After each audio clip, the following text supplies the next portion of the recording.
નમસ્કાર મિત્રો, આરએસ પ્રજાપતિ આપનું સ્વાગત કરે છે. મિત્રો, આપણે પહેલા ભાગની અંદર જોયેલું લેખક શ્રી રસ્કિન બોન્ડ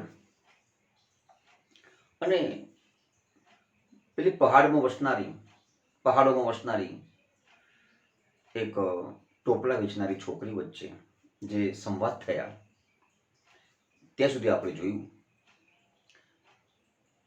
છોકરી એનો ટોપલી લેખક પાસે વખાણ કરીને પણ વેચાવડાવે છે અને લેખક પણ એ ટોપલો એની પાસેથી ₹1 લઈ લે છે. ત્યાં સુધી આપણે જોયું. હવે આગળ જોઈશું મિત્રો. The guard blew his whistle. ગાર્ડને તેને વિસલ વગાડી. She said something. છોકરી કંઈક બોલી.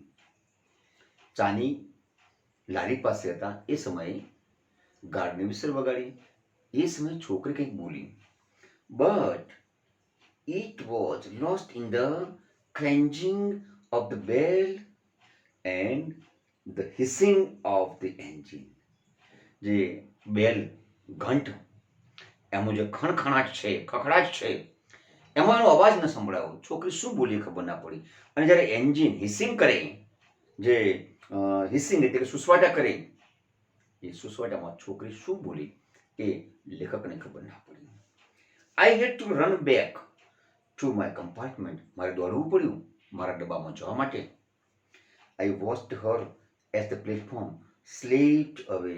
ધીમે પ્લેટફોર્મ સરકી રહ્યું હતું, એટલે કે મારી ગાડી સરકી રહી હતી. હું દૂરથી જોઈ રહ્યો હતો. She was alone on the platform and did not move. છોકરી ત્યાં ને ત્યાં જ ઊભી હતી, એકલી અટુલી હતી, હલી નહીં, ચાલી નહીં, ત્યાં જ ઊભી રહી. But she was looking at me and smiling. મારી સામે તાકી રહી હતી, પણ એના ચહેરા ઉપર મલકાટ હતો. છોકરી મરકતી હતી. આઈ watched Har until the signal box came in the way. જ્યાં સુધી સિગ્નલ બોક્સ વચ્ચે આવ્યું નહીં ત્યાં સુધી હું અને બંને પરસ્પર તાકી રહ્યા હતા. And then the jungle hit the station. અને એવો વળાંક આવ્યો, અમારી ગાડી એવો વળાંક લીધો કે જંગલની અંદર એ સ્ટેશન ઢંકાઈ ગયું. I could steel C Har standing there alone. ભલે છોકરી દેખાતી નથી, ભલે સ્ટેશન દેખાતું નથી, પણ મને એવું લાગે છે કે છોકરી હજુ ત્યાં જ છે. આવું કેમ થયું? આ એક લેખકને છોકરી પ્રત્યે કોની લાગણી જન્મી છે એવું કહી શકીએ આપણે. I sat up awake for the rest of the journey. પછી તો બાકીની જે જર્ની હતી ને, જે દેહરા તરફ જવા માટે, હું આખી રાત જાગતો બેસી રહ્યો, ઊંઘ ના આવી. I could not forget the girl's face. હું છોકરીનો ચહેરો ના ભૂલી શક્યો. And her dark bright eyes. તેની કાળી ભમ્મર આંખો હું ન ભૂલી શક્યો. ગમે તેમ કરું પણ એની આંખો, એનો ચહેરો, એનો ફેસ મારી સમક્ષ, મારી નજર સમક્ષ જાણે કે તરવરતો હોય, મારી સામે ઊભી હોય એવું જ મને લાગ્યું. But when I reach the Dehra. પણ જેવો હું દેહરા પહોંચ્યો, the incident got blood and distant. પછી આ જે પ્રસંગ છે, જે ઘટના જે બની ગઈ, જે મુલાકાતની જે ઘટના બની ગઈ, એ સમયના વેણ જતા જતા જતા ઝાંખો થઈ ગયો અને ભૂલાઈ ગયો. Four there were other things on my mind. કારણ કે મારું મગજ બીજા બધા કાર્યોમાં પરોવાઈ ગયું હતું, એટલે હવે મને એ પ્રસંગ યાદ આવતો ન હતો. It was only when I was making the return journey 2 months later that I remembered the girl. પણ જેવું મારું 2 માસનું રોકાણ પૂરું થાય છે અને જેવો હું ભણવા માટે જઈ રહ્યો હતો મારા મુકામ તરફ, પ્લેન્સ એટલે કે સપાટ મેદાનો વાળો વિસ્તાર છે મારો, ત્યાં હું જઈ રહ્યો હતો, ત્યારે વચ્ચે શું આવશે? દેવોલી. તો દેવોલી તરફ હું જઈ રહ્યો હતો ત્યારે મને એકદમ યાદ આવી ગયું. કયો? 2 માસ પહેલાનો પ્રસંગ યાદ આવી ગયો. It was looking out for sorry, I was looking out for her as the train drew into the station.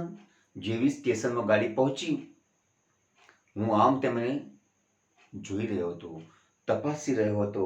and I felt an unexpected thrill, અને મને એક અનઅપેક્ષિત રોમાંચ થઈ ગયો મિત્રો. અનએક્સપેક્ટેડ થ્રિલ, અનઅપેક્ષિત રોમાંચ, જે કલ્પના પણ નથી કે આવું થશે, એવો ઉત્તેજના મારામાં આવી ગઈ. લેખકનું એમ કહેવું છે, રોમાંચ આવી ગયો. I saw her walking up the platform. હું એને જોઈ ગયો કે પેલી છોકરી પ્લેટફોર્મ ઉપર આમ તેમ ચાલી રહી હતી ટોપલા વેચવા માટે. I ran to the door and waved at her. હું દોડી ગયો કયો મારા કમ્પાર્ટમેન્ટના દરવાજા પાસે, ડબ્બાના દરવાજા પાસે જ્યાં પ્લેટફોર્મ છે ત્યાં હું દોડીને ગયો અને મેં એને શું કર્યું ભાઈ? હાથ હલાવ્યા, અભિવાદન કર્યું. When she saw me, she smiled. તેણીએ મને જોયું, તે પણ હસવા લાગી. મતલબ શું? લેખક છોકરીને ભૂલ્યા ન હતા કે છોકરી લેખકને ભૂલી ન હતી. She was pleased that I remembered her.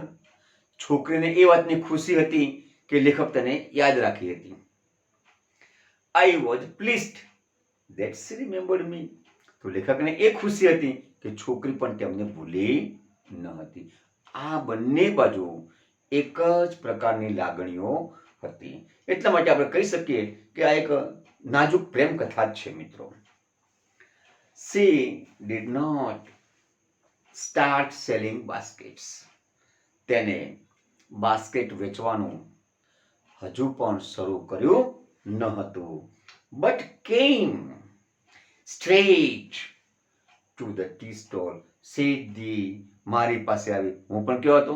Tea stall પાસે જવા માટે તૈયાર હતો, ત્યાંથી આવી ગઈ.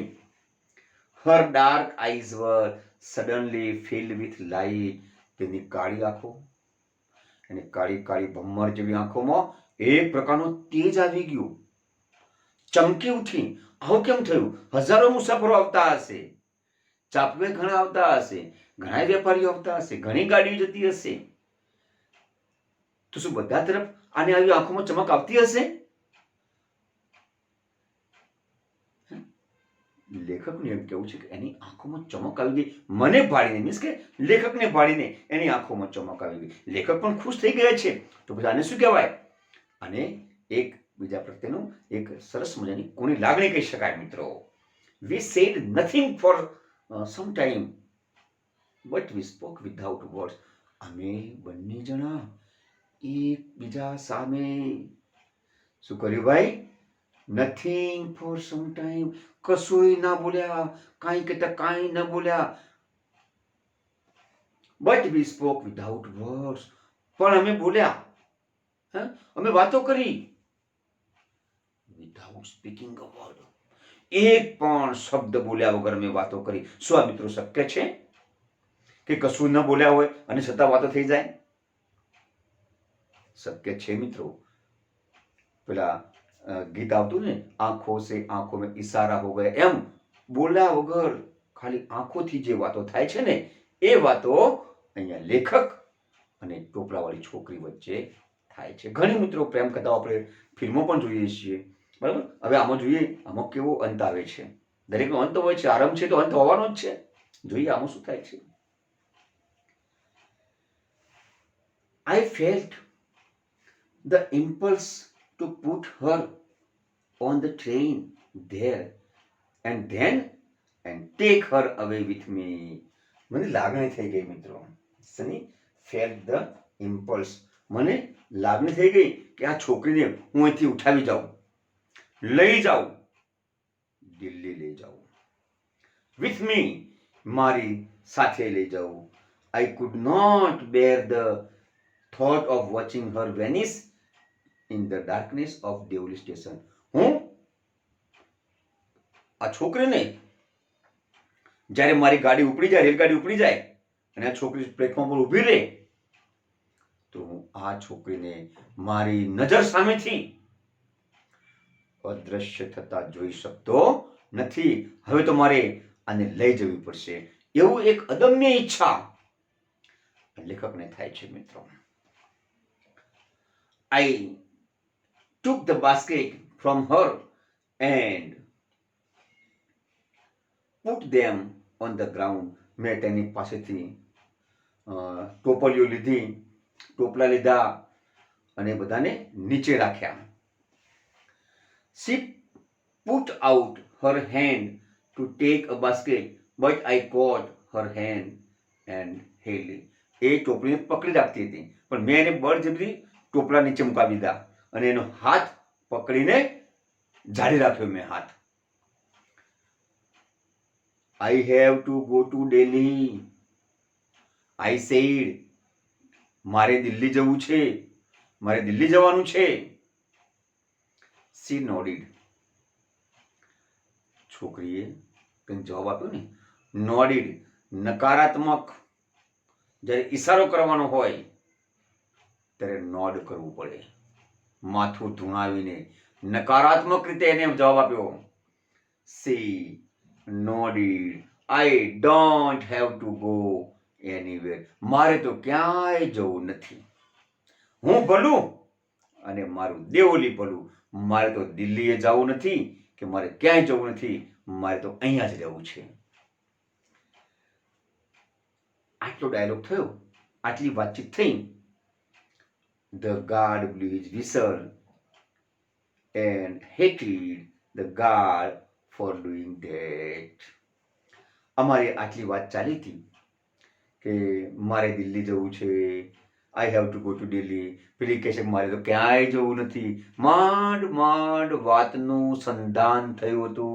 એમ કહીએ કે ગાડી ધીમે ધીમે ધીમે પાટા ઉપર આવી હતી અને ત્યાં જ પેલી હિન્દીમાં કહેવત છે ને, કબાબ મેં હડ્ડી, એની જેમ અહીંયા પેલો ગાર્ડ આવી ગયો અને વિસલ બ્લો કરી અને વિસલ બ્લો થાય ગાડી ઉપડે અને ગાડી ઉપડે એટલે લેખકને ગાડીમાં બેસવું પડે ડબ્બામાં અને છોકરીને અહીં રહેવાનું. અને આવું થાય તો શું થાય?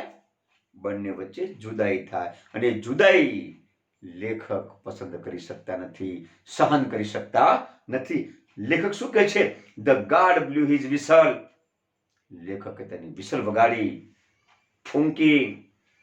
And I hated the guard for blowing. અને મને પેલા ગાર્ડ ઉપર નફરત થઈ આવી. આવું પણ ફિલ્મો બનતું હોય છે કે હિરોઈન હિરોઈન જ્યારે જ્યારે ભેગા થાય એટલે કોઈક પાછું વિલન વચ્ચે આવી જાય. તો અહીંયા પણ આવું કહી શકાય ને કે લેખકને ગાર્ડ ઉપર જબરજસ્ત રીસ ચડી ગઈ. પણ કરે શું ત્યારે બીજું?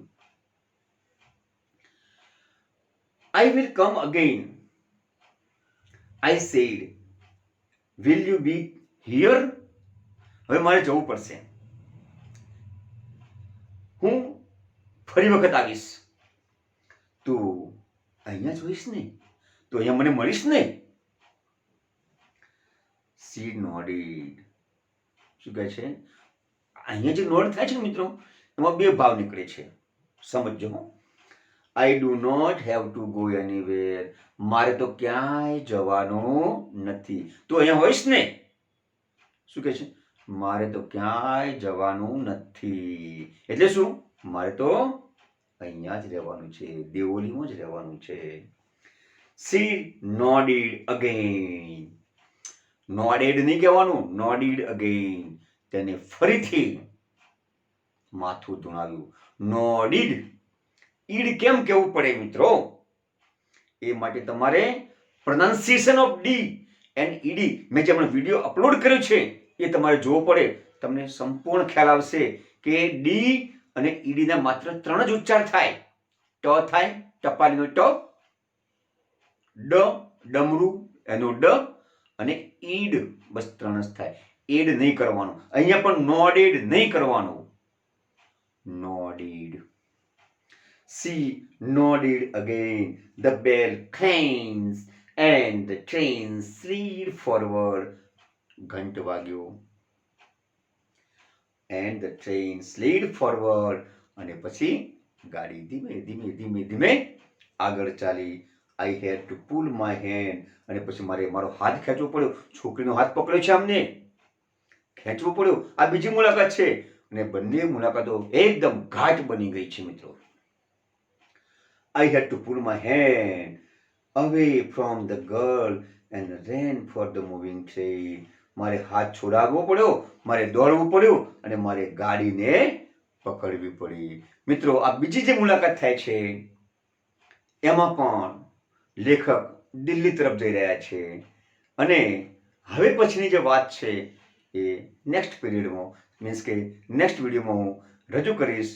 આપણે મને ખૂબ જ ધ્યાનથી સાંભળ્યો. ખૂબ ખૂબ આભાર. ધન્યવાદ. જય હિન્દ.